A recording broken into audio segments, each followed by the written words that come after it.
आज मैं आप सभी को रामायण में बालकांड की कथा सुनाने जा रही हूँ। राम का जन्म किस प्रकार हुआ था। यदि वीडियो अच्छी लगती है तो प्लीज़ इसको लाइक और सब्सक्राइब जरूर करें। कौशल प्रदेश, जिसकी स्थापना मनु ने की थी, सरयू नदी के तट पर स्थित सुंदर अयोध्या नगरी इस देश की राजधानी है। मनु के वंश में अनेकों सूरवीर, यशस्वी और प्रतापी राजा हुए थे, जिनमें से एक राजा दशरथ भी थे। राजा दशरथ वेदों को जानने वाले, धर्मपरायण, सत्यवादी और रक्षा कुशल थे। उनके राज्य में उनकी प्रजा को किसी प्रकार का कोई कष्ट नहीं था। प्रजा बहुत अच्छे से रहती थी और वे अपनी प्रजा का बहुत ध्यान रखते थे। उनके राज्य में सब एक समान थे, कोई देश भी नहीं रखता था एक दूसरे से। एक दिन दर्पण में अपने सफेद रंग के बालों को देखकर राजा दशरथ के मन में विचार आने लगा, अब मेरे यौवन का अंत निकट है, मतलब कि अब मेरी जवानी का अंत निकट है, मतलब कि अब बुढ़ापा आने वाला है और मैं अब निसंतान हूँ अभी तक। अब वो सोच में पड़ जाते हैं कि मेरा वंश आगे कैसे चलेगा, हमारे राज्य का उत्तराधिकारी कौन बनेगा। विभिन्न प्रकार के विचार उनके मन में आने लगते हैं। इस प्रकार उन्होंने पुत्र प्राप्ति हेतु पुत्रेष्ठ यज्ञ करवाने का संकल्प किया। अपने गुरु वशिष्ठ जी को बुलाकर अपना प्रयोजन बताया तथा यज्ञ के लिए उचित विधान बताने की प्रार्थना की। उनके विचारों को बहुत उचित बताते हुए वशिष्ठ जी बोले, हे राजन, पुत्रेष्ठ यज्ञ करवाने से आपकी मनोकामना अवश्य पूरी होगी, ये मेरा विश्वास है। अतः आप शीघ्र ही अश्वमेध यज्ञ करने तथा इसके लिए एक सुंदर अश्व की व्यवस्था करवाएं। गुरु वशिष्ठ की मंत्रणा के अनुसार महाराज दशरथ ने सरयू नदी के उत्तरी तट पर अत्यंत मनोहर यज्ञशाला का निर्माण करवाया। मंत्रियों को सारी व्यवस्था करने की आज्ञा दी। महाराज दशरथ ने रनिवास में जाकर तीनों रानियों को ये समाचार सुनाया। महाराज के वचनों से तीनों रानियां अत्यंत प्रसन्न हो गईं। मंत्रियों और सेवकों ने महाराज की आज्ञानुसार घोड़ा चतुरंगी सेना के साथ छुड़वा दिया। महाराज दशरथ ने देश में महान तपस्वी, महान ऋषि मुनियों, प्रकांड विद्वानों को यज्ञ संपन्न कराने के लिए बुलावा दिया। यज्ञ का वो दिन भी आ गया जब यज्ञ होना था। निश्चित समय पर समस्त अभ्यंगतों के साथ महाराज दशरथ अपने गुरु वशिष्ठ जी तथा अपने परम मित्र देश के अधिपति को लेकर यज्ञ मंडप में पधारे। इस प्रकार यज्ञ का विधिवत शुभारंभ किया गया। संपूर्ण वातावरण वेदों के उच्च स्वर से गुंजायमान हो गया।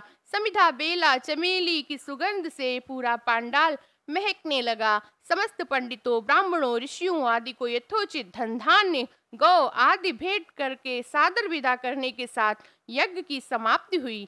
राजा दशरथ ने यज्ञ के प्रसाद को अपने महल में ले जाकर अपनी तीनों रानियों में वितरित कर दिया। प्रसाद ग्रहण करने के परिणाम स्वरूप तीनों रानियां गर्भवती हुईं और चैत्र मास के शुक्ल पक्ष की नवमी तिथि को पुनर्वसु नक्षत्र में सूर्य, मंगल, शनि, बृहस्पति और शुक्र अपने अपने उच्च स्थानों में विराजमान थे। कर्क लग्न का उदय होते ही महाराज दशरथ की बड़ी रानी कौशल्या के गर्भ से एक शिशु का जन्म हुआ, जो कि श्याम वर्ण, अत्यंत तेजोमय, परम कांतिवान और सौंदर्यशाली था। उस शिशु को देखने वाले देखते ही रह जाते थे। इसके पश्चात शुभ घड़ी में महारानी कैकेयी ने एक तथा तीसरी रानी सुमित्रा ने 2 पुत्रों को जन्म दिया। संपूर्ण राज्य में आनंद छा गया। महाराज के 4 पुत्रों के जन्म के उल्लास में गंधर्व गान गाने लगे और अप्सराएं नाचने लगी। देवी देवता पुष्प वर्षा करने लगे और राजा दशरथ की खुशी की कोई सीमा न रही। महाराज ने द्वार पर आए हुए ब्राह्मण याचकों को दान दक्षिणा दी, प्रजाजनों को धन धान्य, दरबारियों को रत्न आभूषण प्रदान किए। चारों पुत्रों का नामकरण संस्कार महर्षि वशिष्ठ के द्वारा करवाया गया। उनके नाम राम, लक्ष्मण, भरत, शत्रुघ्न रखे गए। रामचंद्र जी गुणों में, संस्कारों में अपने भाइयों से आगे तथा प्रजा में अत्यंत लोकप्रिय हो गए। उनमें अत्यंत विलक्षण प्रतिभा थी, वे समस्त विधाओं में पारंगत थे। उन्हें सभी प्रकार के अस्त्र शस्त्र को चलाने तथा हाथी घोड़े एवं सभी प्रकार के वाहनों की सवारी में अत्यंत निपुणता प्राप्त थी। वो हमेशा माता पिता की सेवा में लगे रहते थे और उनकी सुरक्षा करते रहते थे। हमेशा उनके द्वारा किए गए कार्य उनके भाई भी सीखा करते थे, क्योंकि जो कार्य बड़ा भाई करेगा वही छोटा भी करेगा। गुरुजनों के प्रति श्रद्धा भाव और इन चारों भाइयों में थी और चारों भाइयों में बहुत प्रेम था। महाराज दशरथ का हृदय चारों भाइयों को देखकर गर्व से भर जाता था। महाराज दशरथ के दरबार में आसन पर गुरु वशिष्ठ, मंत्रीगण और दरबारीगण बैठे थे। महाराज दशरथ ने गुरु वशिष्ठ से कहा, जीवन क्षणभंगुर है, मैं वृद्धावस्था की तरफ जा रहा हूँ। राम, लक्ष्मण, भरत, शत्रुघ्न भी अब बड़े हो गए हैं। मेरी इच्छा है शरीर त्यागने से पहले चारों भाइयों का विवाह भी देख लूं। गुरुजी, आपसे निवेदन है इन चारों राजकुमारों के लिए योग्य कन्याओं की खोज आरंभ करवाएं। महाराज दशरथ की बात पूरी होती कि तभी द्वारपाल ने विश्वामित्र के आने की सूचना दी। स्वयं राजा दशरथ ने विश्वामित्र का स्वागत द्वार पे जाकर किया और आदर पूर्वक दरबार के अंदर ले गए तथा गुरु वशिष्ठ के पास उन्हें आसन दिया।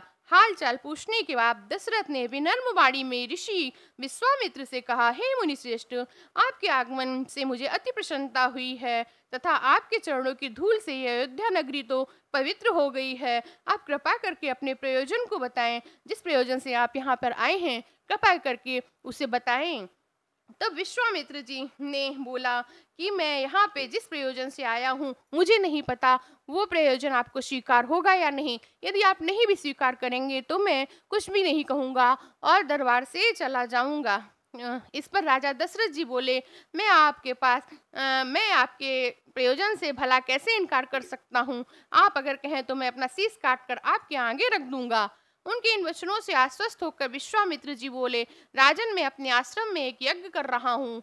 इस यज्ञ की पूर्णाहुति में मारीची और सुबहु नाम के 2 राक्षस आकर यज्ञ में रक्त, मांस, अपवित्र वस्तुएं यज्ञ वेदी में फेंक देते हैं। ऐसा वो अनेक बार कर चुके हैं। मैं उन्हें अपने तेज के श्राप से नष्ट भी नहीं कर सकता हूँ, क्योंकि यज्ञ का नियम है यज्ञ करते समय क्रोध करना नहीं चाहिए। ये क्रोध करना बिल्कुल वर्जित होता है। मैं जानता हूँ आप मर्यादा का पालन करने वाले हैं और ऋषि मुनियों के हितैषी हैं। मैं आपसे आपके बड़े पुत्र राम को मांगने आया हूँ ताकि वो मेरे यज्ञ की रक्षा कर सकें और मेरा अनुष्ठान पूरा हो सके।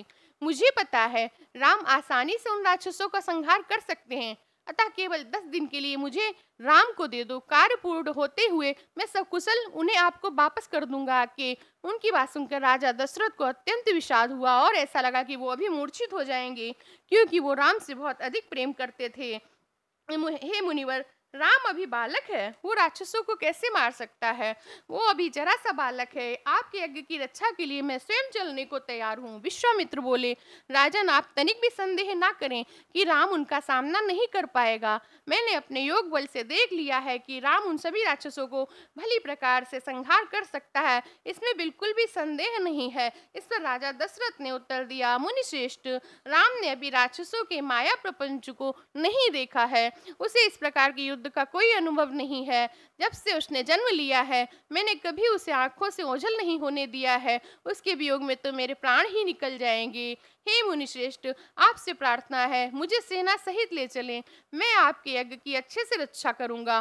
पुत्र मोह से ग्रसित राजा दशरथ को देखकर विश्वामित्र आवेग में आ गए। उन्होंने कहा, राजन, मैं नहीं जानता था कि रघुकुल की जो सत्यवादिता थी, जो प्रतिज्ञा थी, वो अब समाप्त हो चुकी है। अब रघुकुल की प्रतिज्ञा पालन की परंपरा अब बिल्कुल समाप्त हो गई। यदि मुझे पता होता तो मैं कदापि नहीं आता। लो, अब मैं जा रहा हूँ। बात समाप्त होते होते विश्वामित्र जी का मुंह लाल हो जाता है। विश्वामित्र को इस प्रकार क्रोधित देखकर मंत्रीगण, दरबारीगण सब भयभीत हो गए। किसी प्रकार के अनिष्ट की चिंता से वो भयभीत हो जाते हैं। उनको लगता है किसी प्रकार का जरूर कोई ना कोई अनिष्ट होगा। गुरु वशिष्ठ ने राजा को समझाया, राजन, पुत्र मोह से रघुकुल की मर्यादा कलंकित मत करना। इसलिए मैं आपको सलाह देता हूँ, आप राम के बालक होने की बात भूलकर मुनिवर के साथ भेज दीजिए। मुनि के साथ जाने से राम का किसी प्रकार का कोई अहित नहीं होगा, बल्कि इनके पास रहकर अस्त्र शस्त्र की विद्याओं में भी वो निपुण हो जाएंगे तथा उनका कल्याण ही होगा। गुरु वशिष्ठ के वचनों से आश्वस्त होकर राजा दशरथ ने राम को बुलावा भेजा। राम के साथ साथ लक्ष्मण भी आए। राजा दशरथ ने राम को विश्वामित्र के साथ जाने की आज्ञा दी। पिता की आज्ञा शिरोधार करके राम मुनिवर के साथ जाने को तैयार हो गए। राम को देखकर लक्ष्मण ने भी विश्वामित्र से आग्रह किया, प्रार्थना की और अपने पिता से अनुमति मांगी। अनुमति मिल जाने पर राम लक्ष्मण सभी गुरुजनों से आशीर्वाद लेकर विश्वामित्र के साथ चल पड़े। यदि आपको मेरी वीडियो अच्छी लगी है तो प्लीज़ लाइक और सब्सक्राइब कीजिए। इसके आगे का पार्ट मैं आपको कल सुनाऊंगी।